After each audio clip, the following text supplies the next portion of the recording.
is a lamp unto my feet, and a light unto my path. Thy word is a lamp unto my feet, and a light unto my path.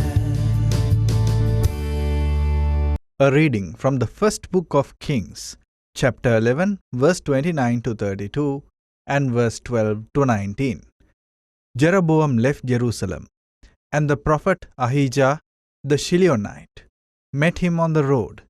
The two were alone in the area, and the prophet was wearing a new cloak.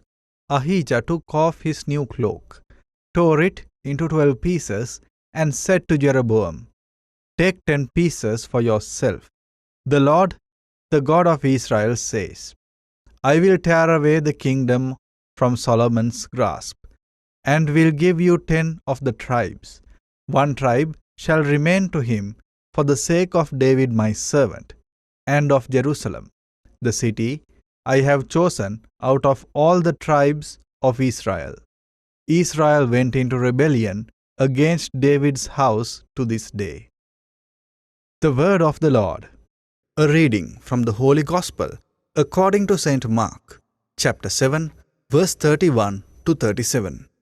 Jesus left the district of Tyre and went by the way of Sidon to the Sea of Galilee, into the district of the Decapolis. And people brought to him a deaf man who had a speech impediment, and begged him to lay his hands on him. He took him off by himself away from the crowd. He put his finger into the man's ears, and spitting, touched his tongue. Then he looked up to heaven and groaned, and said to him, "Ephphatha," that is, be opened. And immediately the man's ears were opened. His speech impediment was removed, and he spoke plainly. He ordered them not to tell anyone. But the more he ordered them not to, the more they proclaimed it. They were exceedingly astonished, and they said, "He has done all things well. He makes the deaf hear, and the mute speak." The Gospel of the Lord. My dear brothers and sisters in Jesus Christ, the Jews knew that when the Messiah comes, dumb will speak, deaf will hear, and the lame will be able to walk. They knew all the prophecies in connection with the arrival of Messiah. Dear friends in Jesus Christ, those who accepted Jesus as the promised Messiah, they received Jesus' healing touch. In today's Gospel, we have such an instance. One dumb and deaf person came to Jesus and received his healing touch.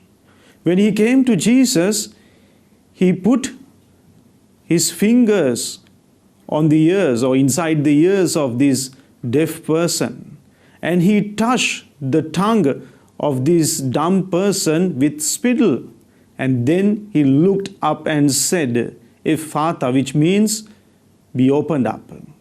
Dear friends in Jesus Christ, in this way, this dumb and deaf person received Jesus' healing touch. Dear friends in Jesus Christ, all of us are perfect. Bodily wise, physically, we are perfect. We don't have any defect in speaking as well as in hearing. But still, for all, at times, we act just like dumb and deaf people. Sometimes we are not sensitive to the cry of the poor. We are not sensitive, and we don't listen to others' agony and sorrow. We are acting just like insensitive people.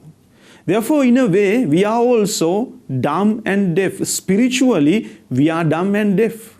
Therefore, today we must ask the good Lord to put His fingers inside our ears and to touch our tongue with the spittle so that we will become sensitive people.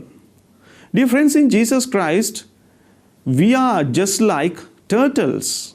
Turtles, we know that they put their tiny heads out whenever they want to feed themselves. And whenever they have an advantage, they put their tiny head out. But whenever there is a danger, whenever they do not have any advantage, they hide their head inside their belly. We too act like these turtles in certain occasions. Whenever there is an advantage, we are ready to unite with the people and to unite with others. And when we feel like we don't have any advantage, we are not ready to unite with others and to help them. Dear friends in Jesus Christ, the church leaders, starting from Pope unto the priests, they always raise their voice against the injustice that is occurred in this society. Whenever there is a necessity for the people at large, they speak about it. And whenever there is a social issue that affects people directly or indirectly, Pope and the Synod of Bishops, Cardinals, priests, they always speak about those issues. That is why we have so many encyclicals which were written by popes in connection with the social issues like abortion, euthanasia, contraceptives, suicide and homicide. Why this? It is mainly because we have a social responsibility to raise our voice against the social injustices. Therefore, dear friends in Jesus Christ, let us ask the good Lord to make us free and to give us that spiritual sight as well as spiritual ability of speaking on behalf of people, so that we may become sensitive in hearing to the people's cry, and we will raise our voice against social injustices. Amen.